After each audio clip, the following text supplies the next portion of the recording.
Hi, this is John Van Lunen, and you are listening to Treasures of the Outer Banks. In this podcast, we talk to people who live on the Outer Banks, and through their stories, we'll explore what makes this place so special. So if you downloaded this podcast to find out where the gold is hidden, my apologies. But if you want to meet the people we treasure on this sandbar, stick around. I'm sure you'll enjoy their stories of history, local personalities, and community. Welcome.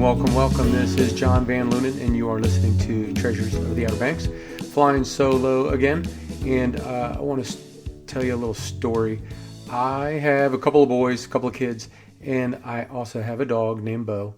And what I used to do was I would drop off the kids at school in Kill Hills down at First Flight, and to, just to make life a little easier on myself, I would take my dog, Bo, along with me. And after dropping off the kids, I would just park over by the lacrosse practice field, which backs right up to Run Hill Preserve. And I'd take them for a nice long walk on the sand dunes. And there was never anybody out there on the sand dunes in the mornings. It was great. Just running wild. I've written a little bit about the Run Hill, and it's just a cool place to just hike around, and you can walk in so many different directions, and there's some cool views of the ocean, of the Wright Memorial, and of the Roanoke Sound. So definitely a cool place to go. And I noticed, over time, I kept going in different directions, kept exploring different areas of the park, and there's one section to the south and southwest that's wooded off, and that's where I used to just stop hiking and turn around and circle around, come back to the car. But over time, I just said to myself, I need to go into these woods and just check it out.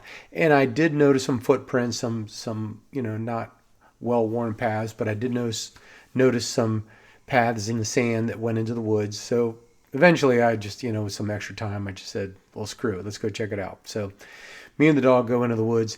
And when you go into the Nags Head Woods, and that's the northernmost point of Nags Head Woods, it's weird going from sand dunes right into the woods, and it just gets deathly quiet almost. It's a little spooky, just how weird it is. But I hike in there, and I find some paths and trails. So I start hiking the trails and checking it out. Oh my gosh, I've stumbled across some lost cemetery that nobody knows about. Surely I'm the only person that has ever seen this cemetery before. And there's really no paths and trails to the cemetery. So you kind of have to bushwhack it. I mean, it's not, wall-to-wall overgrowth, but you have to bushwhack it back there about, 50 yards or so, maybe more. And sure enough, there's a cemetery there, and there's a row of stones. And they date back from the 1800s, and my first thought was just, some of these people were around. They were living in Nags Head Woods when the Wright brothers were out on a dune not too far away, figuring out how to fly. And these people were also around some of them were around when slavery was still in order. So I go home and I start Googling around, and sure enough, I do find this cemetery on the internet. It's called the Norris Baum Cemetery. Baum is B-A-U-M. A lot of Baums on the Outer Banks, so not surprising. And one thing I found out was that one of the gravestones is marked for a David Baum, and he was a former slave. And so this kind of piqued my interest, because, I don't know, one, I just forget that, the Outer Banks was part of the South, and they probably had slaves back in the day. They didn't have big plantations and stuff, but, obviously, they were on the coast. I'm sure it was easy to transport some people in. It probably became kind of a no-brainer to have some slaves around. And sure enough, this guy was a slave. So at some point, I decided to write a little essay and share a picture of his tombstone on the Facebook Outer Banks Vintage Scrapbook.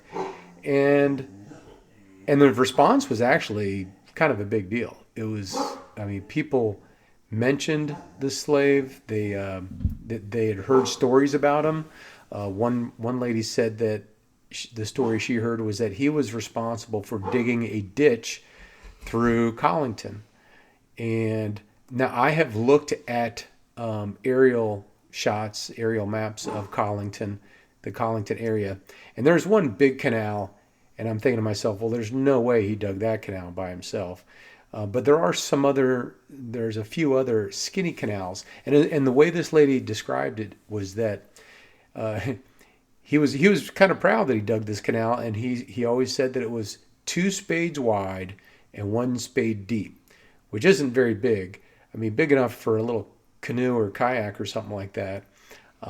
So if you look at the Collington from the aerial shots, you can kind of see some real skinny ditches, and you know what? Maybe he did dig one of those little skinny ditches. They're pretty long, and I'm sure it was a lot of work.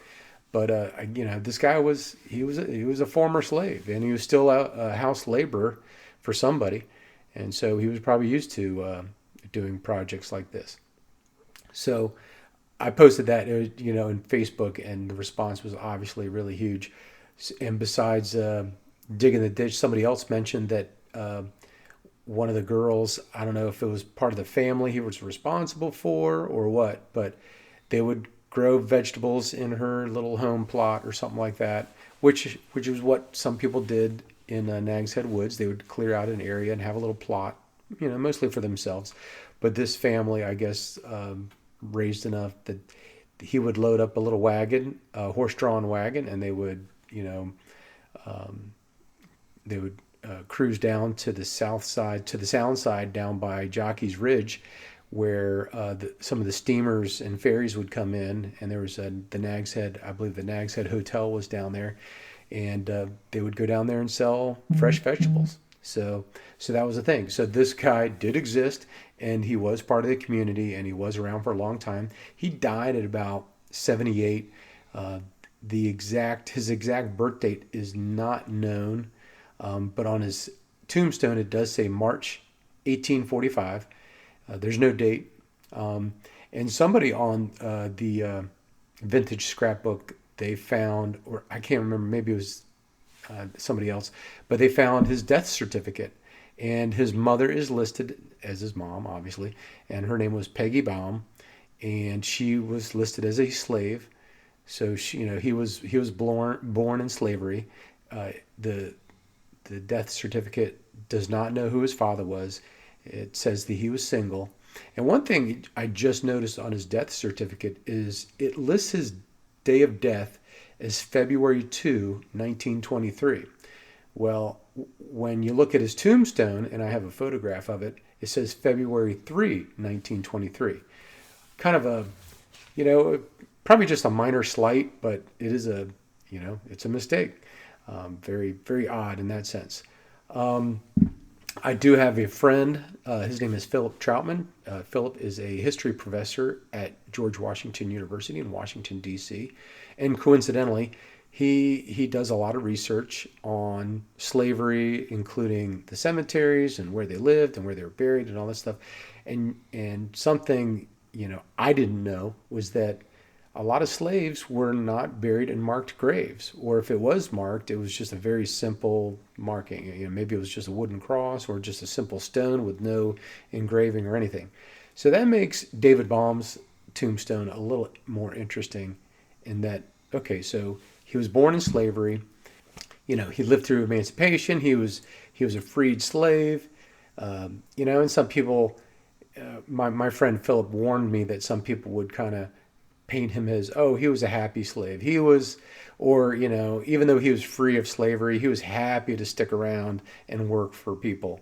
But the truth of the matter is that he didn't have a lot of upward mobility, so to speak, or mobility, period. I mean, he was on a skinny beach that for a while didn't have, well, while he was alive, I don't think had any bridges. He died in 1923. I think it was around 1930 when they finally built a bridge from Currituck County to Kitty Hawk. So, it wasn't like he could just up and leave. It wasn't like he had some incredible skill set. It wasn't like he had a bunch of money. So it was difficult for him to leave. And as an aside, I've thought about, now that Juneteenth is kind of a big thing, when did the slaves find out that they were free? And I asked a person that works at a museum over in Manio, and not that she's an expert, but she brought up something interesting that makes sense, and that is because we were on the coast, the news probably traveled fairly quickly, with the maritime industry and everything, and our relative location, proximity to the nation's capital. So slaves in North Carolina, on the coast of North Carolina, probably found out about emancipation fairly quickly. Now, how quickly the action occurred is another thing. But anyway, David Baum happened to live through part of the country's history. Another interesting thing, and this is from a book that my friend Philip Troutman gave me. It's called The Waterman's Song, and it's about how slave life was different on the water or near the coast as opposed to on a plantation, further inland. But the basic premise of the Waterman's Song book is that, if you were a slave and worked for a master near the coast or on the water, you probably had a great deal of independence. You had, there was, bad things happened when people got in the boat. So if you were a master, you didn't want to jump in the boat. You made a slave jump in the boat and go fishing or transport goods across waters or something like that. So, it makes me wonder if maybe this David Baum had some of that freedom.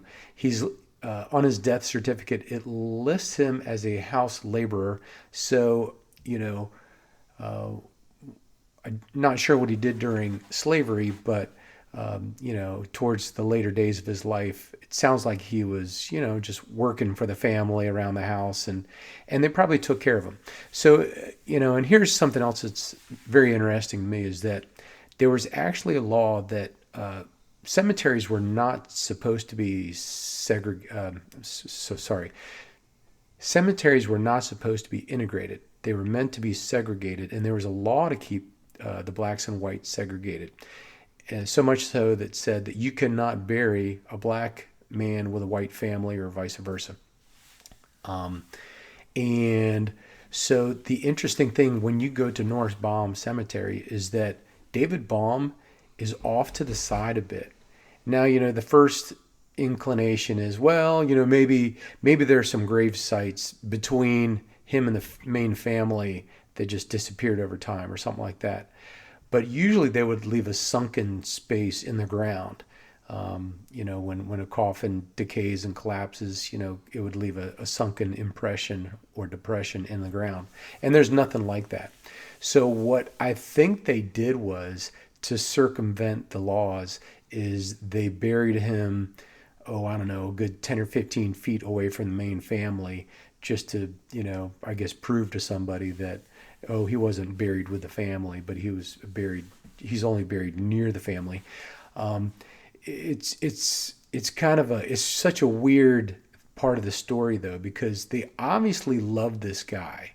He was single, he didn't have a family, no kids, no wife that the records show of, and yet they took care of him, at the age of 78, they took care of him and gave him a headstone, which was a lot for a former slave and a black man in the South at that point in time. So it makes me wonder if there was just kind of a special relationship with somebody.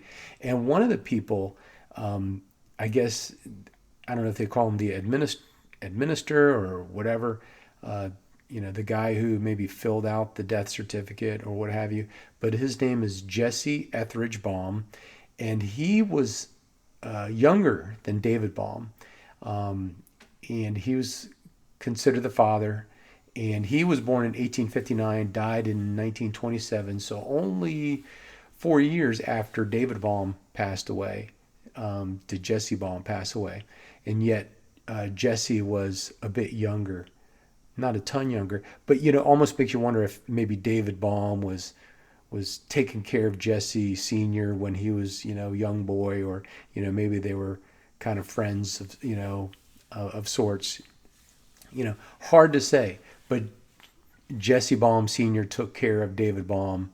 I'm assuming that he took care of him, got him the gravesite, gave him a proper burial, gave him a headstone, and all that stuff. Another interesting thing from the death certificate is that it says it doesn't say he was embalmed, but they say the caretakers were neighbors. And if you read some of the books out there, for example, I have a book right here. It's called Everyone Helped His Neighbor, Memories of Nags Head Woods by Louanne Jones and Amy Glass. It's an oral history of Nags Head Woods. And Nags Head Woods used to be a thriving little community of Outer Bankers who lived off the land. And yeah, the caretakers were the neighbors. David Baum died. They wrapped him up. They dug a hole in the ground and they took care of him. So I don't know if he got a proper embalming or anything like that. I don't know how important that is. I don't know if he had a casket or what. But anyway, he was taken care of. Cause of death, old age, 78. Yeah, and there weren't a lot of doctors. It was just basically rural farm people taking care of each other. So I found that pretty interesting as well. One more thing that I should note is that his last name is Baum. He worked for some Baums. His mom, I think, may have been a slave for a Baum. So, as was typical in that day and age, a lot of the slaves took on the last name of their masters. There's so many Baums on the Outer Banks. It's difficult, and some of them married others. Like there's some Tillets mixed into this, and there's still a lot of Tillets and Baums that live on the Outer Banks, but there's so many of them. It's hard, to track where David Baum and his mom may have, gone from family to family or something. It kind of looks like they were passed around a little bit from family to family. So hard to pinpoint exactly what was going on, and the records so far that I've seen have not shown it. But this has been, I don't know why I'm infatuated by this story, but it just creates a person from a tombstone that in their life, they were considered a second-class citizen, and could have been easily forgotten. But somebody decided to remember this guy and put his name on a tombstone, which just kind of blows me away. If anybody knows anything else about David Baum and what he was like, or what families he was working for and what his living conditions were like, I would love to hear about it. I am going to kind of put my notes and photographs together formally and put them in a blog post so that you can kind of read and see the links and see the photographs that I have. It's interesting to note. One last thing before I go is on the photograph of his tombstone, there's a seashell is rested up on top of it. A conch shell is resting up on top of it. And I did see these conch shells on all of the tombstones in the Norris Baum Cemetery. And from just stumbling across some research on the internet, is that the locals would put these shells on top of a tombstone so that the people in the ground could have something to listen to as they just, rested in eternity. And if they fall off, somebody comes along and puts it back up on top of the tombstone. So kind of I guess that's a local tradition. I was unaware of it. You don't see this in all the cemeteries on the Outer Banks, but I have seen it in the Norris Baum Cemetery. So a little tradition going in there, which also makes me wonder, or led me to believe that somebody else knows about the cemetery and they go back there from time to time and put the shells back up on top of the tombstone. So a little history for you there. I hope you enjoyed this latest episode. Hope you learned something. If you have anything to share, I'd love to hear about it. If you haven't been to the website, Treasures of the Outer Banks, please stop by, leave a message or just share it. Help me grow the site. I'd like to keep it up and running. I'd like to share it with more people. We have about 2,300 people on the email list. I'd like to continue that to grow. I'm constantly adding more stories, more blogs, more everything. Every week I'm just adding new stuff. So please share it, please like it, please review it, please do whatever you want. And I'd love to get your feedback. So reach out to me, john@treasuresoftheouterbanks.com. Love to hear from you. Hope you're having a good one. Come on down to the Outer Banks. Stop by and say hi, or just drop me a line, whatever you'd like to do. Until then, we'll see you next time.